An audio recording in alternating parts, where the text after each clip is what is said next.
Cher ami qui est constamment stressé dans ta vie, j'ai une question pour toi. Est-ce que tu as déjà regardé une vidéo qui mettait en évidence la taille, l'échelle de la planète Terre au sein de l'univers, à quel point l'univers était vaste et à quel point notre existence était véritablement minuscule? Parce qu'on se le dise concrètement, on pense constamment en tant qu'individu que notre vie a énormément d'importance. Et je le comprends, parce qu'en fait on a tous des égos et du coup notre ego nous pousse à nous percevoir d'une certaine manière et nous donne une certaine forme d'importance. Parce que c'est nous en fait, forcément à notre échelle, nous avons de l'importance. Notre vie a de l'importance, nos décisions ont de l'importance et ont un impact véritable, du moins à notre échelle. Mais en vérité, si tu dézoomes un peu, que ce soit à l'échelle d'une ville, que ce soit à l'échelle d'un pays, que ce soit à l'échelle d'un continent, que ce soit à l'échelle de la planète Terre, ou encore à la galaxie, à l'univers tout entier qui est percevable, notre vie, techniquement, n'a pas tant d'impact que ça sur l'existence. Alors je dis pas que les vies des êtres humains n'ont pas de valeur intrinsèque, non, je suis partisan du fait qu'une personne peut apporter de la valeur à son collectif, à l'univers autour de lui. Cependant, techniquement, pourquoi stresser si à l'échelle de l'univers, c'était comme si tu n'existais pas? Pour te donner une perspective, c'est comme si tu étais un grain de sel dans un grain de sable, dans un océan qui lui-même est sur une planète qui fait la taille d'un grain de sel à l'échelle de l'univers qui est visible. Je sais pas, ça donne un peu de perspective quand même sur la vie. Ça te fait quand même relativiser un peu. Parce que oui, on est tout petit. On est minuscule. On est sur un rocher random qui flotte au milieu de nulle part et qui a eu la chance d'avoir des formes de vie qui sont capables de respirer et d'exister. Non mais à un moment, déjà les probabilités qu'on existe, bon, hein, voilà. Perso, moi je suis partisan de la théorie de la création, mais tu peux être pas d'accord avec moi, ça n'a pas d'importance. Mais dans tous les cas, si tu pars du principe que tout est arrivé de manière complètement aléatoire, déjà c'est exceptionnel, d'accord? Mais simplement, à l'échelle de l'univers, ton stress il vaut quoi?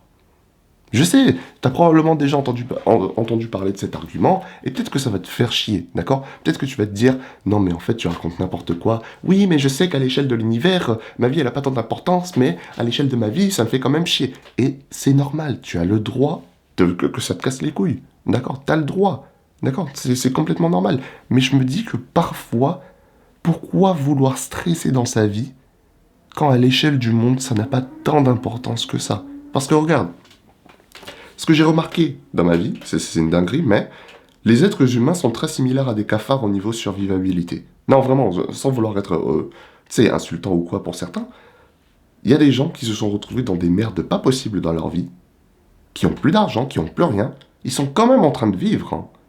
Ils sont quand même en train de survivre. Oui, tu vas me dire, c'est pas dans des situations extrêmement agréables pour leur personne, mais la vérité étant que ils ont probablement vu bien plus de merde que toi qui stresse parce que t'as peur que ta crush n'ait pas les mêmes sentiments que toi.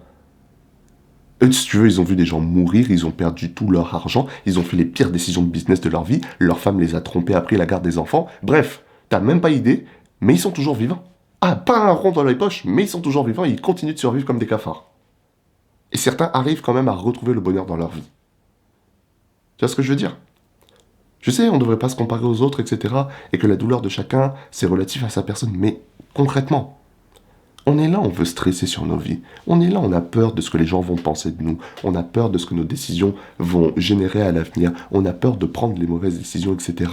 Et justement, on a peur que dans une mare infinie de choix possibles et imaginables, le choix qu'on ait décidé de prendre soit le mauvais et que parmi cette infinité de choix, il y en avait un bon et on n'avait aucune connaissance sur lequel était le bon et lesquels étaient les 99% d'autres mauvais. Et c'est ça le truc. Techniquement, tu peux pas savoir. Donc pourquoi te casser la tête avec ça? Techniquement, on ne peut pas savoir. Regarde, on ne peut pas savoir exactement ce qui va se passer. On ne peut pas savoir l'impact de toutes les décisions de notre vie. Tiens, je vais te donner un exemple. Tu pourrais te dire que lancer une pierre sur un chat, c'est horrible, hein, mais lancer une pierre sur un chat pourrait être une décision complètement horrible et est probablement la mauvaise décision. Moi, je kiffe les chats, je pourrais jamais faire ça, mais c'est pour te donner l'exemple, d'accord? Donc, dans ta tête, à ton échelle, tu te dis lancer une pierre sur un chat, mais c'est la pire chose possible, c'est un truc de connard, tu vois. Mais Ça se trouve, à l'échelle du monde, lancer cette pierre sur ce chat aurait des répercussions à long terme qui pourraient aider à sauver un enfant de la noyade. Alors, ça peut paraître complètement fou et tiré par les cheveux ce que je suis en train de te dire, mais techniquement, si tu penses à tous les événements qui pourraient s'enchaîner juste à cause du déplacement d'un bloc de gauche à droite, tu te rends compte qu'à l'échelle du monde, on a beaucoup d'impacts tout en n'ayant aucune idée des impacts qu'on a. Donc oui, nous on est là, oui, mais j'ai peur que ma croche elle m'aime pas, j'ai peur d'avoir 14 sur 20 plutôt que 18 sur 20 sur mon examen, oh là là, je stresse et tout, oh là là, j'ai peur de me faire virer de mon boulot, oh là là. Mais frérot, un moment s'il vous plaît. C'est pas pour insulter vos vies, c'est pas pour insulter vos efforts, mais je me dis qu'à la fin, ce qui se passe véritablement, c'est qu'en se donnant au stress, vous devenez la pute du stress. Et quand tu deviens la pute du stress, quand tu deviens son esclave, tu finis simplement par finir dans un cercle vicieux où tu nourris ton propre stress. D'accord? Tu ne fais rien pour vaincre le stress, tu te donnes à lui. Et parce que tu stresses, ça te pousse à faire des erreurs. Parce que tu fais des erreurs, tu finis par stresser encore plus, ce qui te met dans une espèce de boucle existentielle de merde qui va rendre ta vie complètement misérable. Tu es littéralement le carburant qui rend ta vie misérable. C'est toi qui décides de te mettre des bâtons dans les roues simplement parce que tu te dis « Oh là là, le stress, oh j'ai peur, oh là là, la panique ». Vraiment. C'est pour ça, en fait, je te dis, prends du recul. Grosse inspiration. Grosse expiration. On est entre nous, il n'y a pas de souci, tu vois. Je suis un mec en plus gros, tu vois. Je suis pas en train de te mentir, j'ai rien à gagner de tout ça, d'accord, je suis pas en train de te mytho. Prends du recul. Prends une inspiration. Et juste, compare-toi à l'échelle de l'univers. Quelle est la pire chose qui pourrait arriver? Tu meurs?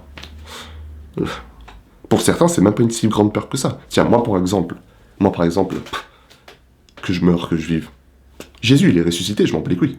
Et là, tu vois, il y a des gens, ils pourraient me prendre pour un con comme ça. Mais en fait, avant de me prendre pour un con parce que je crois en une certaine chose, demandez-vous la paix d'esprit que ça m'apporte, en fait. Moi, ça m'apporte une paix d'esprit incroyable de savoir qu'il y a un Dieu au-dessus de moi. Et même si ça, regarde, même si ça se trouve, c'est faux, j'ai rien à perdre. Tu vois ce que je veux dire? J'ai tout à gagner. Je suis littéralement dans la paix intérieure et je ne peux pas avoir peur du futur parce qu'à la fin, tout est entre les mains de forces que je ne contrôle pas, que je ne perçois pas et que je ne pourrai jamais percevoir à mon échelle. Donc, techniquement parlant, je n'ai aucune raison de stresser dans ma vie. Vraiment, je n'ai aucune raison de stresser dans ma vie. Que ce soit l'univers, que ce soit Dieu, c'est pas moi qui décide à la fin. Donc, pourquoi faire? Voilà, pourquoi faire? Et là, tu me dis, oui, mais j'ai quand même de l'impact à mon échelle. C'est vrai. Ce qui va se passer, je vais te le dire, hein, tu vas vivre, tu vas faire des trucs, ça va avoir des répercussions dont tu n'as pas idée. Voilà, parce que toi, t'es limité à tes deux yeux. Hein, tes deux yeux, tes deux oreilles, ton nez, ta bouche, c'est tout. Tu vas rien comprendre de vraiment ce qui va se passer, tu vas rien comprendre de l'entièreté de ton existence et de l'impact de cette dernière sur le reste du monde. Un jour, tu vas mourir. Voilà. Si tu as de la chance, et j'espère que tu auras de la chance, ben en fait, tes proches, ben ils vont te pleurer. Mais éventuellement, tes proches, eux aussi, ils vont mourir. Et leurs proches, eux aussi, ils vont mourir. Et au bout de 300 ans, c'est comme si tu n'avais jamais existé. Donc, quelque part. Et le truc, c'est que même si tu deviens quelqu'un qui a fait une dinguerie dans le monde, d'accord, tu deviens un héros national, un héros international, tu sauves la planète des envahisseurs aliens, etc. Au bout de 2000 ans, on t'aura oublié. Au bout de 3000 ans, on t'aura oublié. 4000 ans, on t'aura oublié. Tu finiras par disparaître et tu laisseras la place à un autre héros qui prendra ta place. Donc en fait, quelque part, pourquoi stresser? Pourquoi vouloir apparaître parfait aux autres? Pourquoi tant vouloir faire en sorte que les dominos s'alignent parfaitement? Le pire, c'est que tu sais au fond de toi que tu vas te foirer sur certains trucs. Pourtant, la simple pensée de se foirer te dégoûte parfois. Pour certains, hein, pas pour tous. Pour certains, ça peut nous dégoûter. Parce qu'on n'aime pas l'échec, tu vois, ça fout le seum. Ça fout le seum. Mais à un moment, celui qui décide de voir le bon côté et les mauvais côtés, c'est toi. Celui qui décide d'alimenter ton stress, c'est toi. No offense, hein, le stress, il sort pas de nulle part. Le stress, c'est quelque chose qui vient toquer à la porte de ton esprit, et celui qui décide d'ouvrir la porte pour le laisser entrer, c'est toi. Ce n'est pas Dieu, ce n'est pas Satan, c'est pas genre une force extérieure, intérieure qui contrôle tes choix. Non, c'est toi. C'est toi. Et après, quand on te le dit, ben en fait, t'as tendance à quitter ce genre de vidéo. Tu te dis, le mec, oh là là, il se prend trop au teint et tout. Alors que, je suis désolé, mais non, enfin, ça, j'ai moi-même été pareil, tu vois. Genre, je dis pas ça de manière hautaine ou quoi. J'ai moi-même expérimenté la même chose. J'étais un stressé de la vie. J'étais un stressé de la vie. Mais oui, à un moment, qu'on se rende à l'évidence, même les personnes qui ont vraiment accompli des choses à l'échelle du monde finiront par être oubliées. Le temps finit par tout effacer. Que ce soit tes douleurs, tes tristesses, ou encore ton existence. Voilà. Tu finiras simplement par te dissocier de ton existence, par mourir, par disparaître et être enterré sous la terre, et personne ne se souviendra de toi. Voilà. Donc ouais, quelque part, à l'échelle, tu pourrais te dire, mon boulot c'est stressant, je dois faire des interviews, je dois trouver une alternance, je dois réussir mon test, je dois choisir la bonne filière et tout pour garantir mon avenir, je dois lancer le bon business, etc. Frérot, à l'échelle du monde, en fait, la chose qui pourrait te rendre véritablement plus heureux, et je sais que ça fait cliché, mais en vrai c'est la vérité, c'est de choisir ce que tu sens être le plus adapté à toi, ce qui pourrait t'apporter le plus de bonheur, tu vois, le plus de joie. Tu le fais. Et c'est pas grave, tu vois, c'est pas grave si tu te dis c'est peut-être une mauvaise idée ou quoi. C'est pas grave. Tu fais ce que tu sens qui va te rendre heureux. Si ça te rend pas heureux, c'est pas grave, tu recommences jusqu'à ce que tu trouves. Et t'arrêtes de stresser en fait. Vouloir toujours être parfait ne sert à rien. Ça alimente ton propre stress. Ça alimente ta propre chute en fait. Ça alimente ta propre tristesse, ta propre mélancolie, ta propre douleur interne. Et à la fin, t'arriveras à la fin de ta vie et tu regretteras de ne pas avoir fait ça. Tu regretteras de ne pas avoir fait ce que tu voulais vraiment faire. Et personne n'a envie de regretter les trucs quand t'es vieux au bord de la mort. C'est la pire chose, ça. Je suis désolé, mais autant mourir en ayant fait ce que t'as voulu faire, plutôt que mourir en ayant passé genre 90% de ta vie à faire des trucs que tu voulais pas faire. Je sais pas, c'est genre le plus grand mensonge de ta vie, ça aurait été ta propre vie, ça aurait été ta perception de toi-même, ce que tu voulais vraiment faire, ta relation envers toi-même. T'auras jamais appris à te connaître. T'auras jamais appris à découvrir ce que tu voulais vraiment faire. T'auras porté un masque toute ta vie. C'est triste. C'est triste, et je veux pas que les gens ils soient victimes de ça. Et moi-même, je n'ai pas envie d'être victime de ça.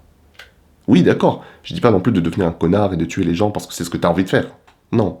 À un moment, respecte un minimum la société dans laquelle tu vis. Tu vois, un minimum. Comme ça, t'es pas un connard gratuitement. Tu vois. C'est pour ça que... Voilà, t'es décent, mais tu fais au moins ce que tu veux. Et tu comprends qu'il n'y a vraiment pas besoin de stresser dans la vie. Parce qu'en fait, à l'échelle de l'univers, ça n'a pas vraiment d'importance. Et là, tu vois, il y a deux types de personnes quand je leur dis ça. Lorsqu'ils réalisent leur mortalité. Le fait que vraiment, à chaque seconde qui passe, on pourrait mourir. Moi, devant cette vidéo, je pourrais faire une crise cardiaque. Je pourrais disparaître. Je pourrais faire une combustion instantanée, parce que c'est un truc qui existe apparemment. Je pourrais combustion instantanée et mourir devant la caméra à n'importe quelle seconde qui passe. Tu me vois pas stresser pour ça. Toi aussi, tu pourrais mourir à n'importe quelle seconde qui passe. Tu pourrais t'étouffer avec ta propre salive et mourir devant cette vidéo. Je te le souhaite pas, hein, mais c'est vrai. Mais tu sais pas quand ça va arriver, tu sais pas. Tu dis c'est improbable, mais c'est possible. Voilà. Un truc aussi improbable. Alors, une vache pourrait enfoncer le mur de ta maison et genre venir t'empaler avec ses cornes. C'est complètement improbable. Mais ça pourrait arriver. C'est 0,00001% de chance, mais ça pourrait arriver. Voilà. Ne me demande pas comment, ça pourrait arriver. Une météorite de la taille d'un caillou pourrait traverser ton plafond et te planter dans la tête. Ça pourrait arriver. Mais c'est pas grave. Donc je disais, il y a deux types de personnes quand ils réalisent ça. Les premiers, ils sont comme moi, ils arrêtent de stresser. Ils se rendent compte que, pourquoi stresser en fait? Genre, vis ta vie, genre, vois le bon côté des choses. La vie, elle est absurde quelque part, la vie. Elle n'a pas tant de sens que ça. Ne serait-ce que le sens que tu décides de lui donner. Ne serait-ce que le bonheur que tu décides d'y trouver. Parce que certes, même à ton échelle, tu ne vaux rien à l'échelle de l'univers, mais ça ne veut pas dire que tu devrais être esclave du stress ou esclave de la peur de disparaître à chaque seconde. Au contraire, tu devrais sentir une espèce de sentiment de libération. Cependant, la deuxième catégorie de gens, c'est ceux qui vont alors avoir peur, qui vont devenir parano, qui vont être stressés encore plus parce que, à chaque seconde qui passe, ils pourraient simplement cesser d'exister. Mais vraiment, pour ceux qui sont dans cette deuxième catégorie, je vois pas pourquoi tu pourrais stresser. Vraiment. Vraiment, pars du principe que la vie, techniquement, n'a que le sens que tu lui donnes. Et là, tout de suite, le sens que tu donnes à ta vie, c'est la mort. Et à la fin, lorsque tu finiras par vraiment mourir, tu te rendras compte que tu n'as jamais vécu. Voilà. Et ça, je pense vraiment que c'est une des pires choses qui pourrait arriver à quelqu'un. Vraiment. Donc, Lance-toi dans la vie. Tu vois, lance-toi dans la vie. Va faire cette expérience que tu voulais jamais faire, ce voyage que tu hésitais toujours à faire. Va parler à cette personne. Qu'est-ce qui pourrait se passer? Ta croche, elle va te recaler. Et alors? Ta vie, elle n'est pas finie. Je suis désolé, mais imagine, t'as 15 ans et demi, t'as une crush au collège, et genre t'as peur d'aller lui parler, parce qu'en fait t'as peur qu'elle n'a pas les mêmes sentiments que toi. Mais et alors, frérot? Ta vie, elle n'est pas finie. Et surtout, tu te concentres tellement sur le négatif que tu oublies le positif. Le positif ici, c'est que tu auras porté tes couilles, et que tu seras allé lui parler. Parce que si tu lui parles jamais, tu sais ce qui va se passer. Le regret sera toujours bien plus viscéral, bien plus horrible que le fait de jamais avoir lui parlé, de jamais avoir parlé à cette personne. Donc en fait, quand tu lui parles, même si tu te fais recaler, bah en fait, tu gagnes du respect envers toi-même. Et surtout, tu ne peux jamais gagner, tu ne peux jamais toucher ta cible si tu ne tires jamais. Et c'est pareil dans plein d'autres domaines de la vie. Je prends juste cet exemple parce qu'il est très facile à comprendre pour tout le monde, mais vraiment les mecs, vraiment, si vous voulez faire des trucs, même si ça vous fait peur, faites-le. Vous avez peur d'être jugé, faites-le quand même. Vous avez peur de ce que les gens vont penser, faites-le quand même. Parce que ce qui importe vraiment en vérité, c'est la relation que tu as envers toi-même. D'accord? C'est quelque chose qu'on ne construit jamais. La majorité des gens ne le construisent jamais, n'apprennent jamais à se connaître, n'apprennent jamais à s'apprécier eux-mêmes. Parce que la majorité des gens sont trop concentrés sur les autres plutôt que de se concentrer sur eux. Et j'appelle pas ça, moi j'appelle pas ça forcément être narcissique. D'accord? Non, c'est pas forcément du narcissisme. Le narcissisme, c'est quand tu y vas trop loin. Quand tu es imbu de ta personne. Je ne dis pas d'être imbu de sa personne, je dis d'au moins se comprendre, au moins se connaître. Parce que même celui qui est narcissique ne se connaît pas forcément. Il n'aime simplement que l'image qu'il pense percevoir. Il n'aime simplement que son propre ego et non ce qui se cache sous la surface. Donc ne sois pas narcissique, mais apprends à te connaître toi-même et faire les choses que tu veux faire. Tu es libre. À l'échelle du monde, tu es libre. N'abuse pas d'autres individus, mais au moins respecte-toi. Concentre-toi, explore. La vie, c'est ça, c'est un terrain de jeu, c'est une exploration, c'est comme Minecraft quelque part. Tu es libre. Tu spawns peut-être dans des situations différentes, et je reconnais qu'il y en a certains qui sont un peu incapables de faire certaines choses. Certains sont nés sans membres, sans jambes, sans bras, d'autres sont nés dans des pays probablement en guerre et regardent peut-être cette vidéo pour trouver un peu de consolation dans la tristesse de leur existence. Et oui, je ne vais pas dire que la vie, elle est égale, on n'est pas égaux. On n'est pas égaux du tout. Mais qu'on se le dise clairement, peu importe le point de spawn, nous sommes tous à l'échelle de l'univers. Quelque part, nous sommes tous échangeables et peu utiles. Et ça ne devrait pas te faire peur, ça devrait te faire sourire. Car ça t'offre quelque chose de très important, la liberté. Dans tous les cas, si t'as aimé cette vidéo, n'hésite pas à t'abonner mais aussi à checker ces autres vidéos. Je suis sûr qu'elles pourront t'aider. Sur ce, continue d'avancer, jusqu'à ce que tes ennemis soient détruits.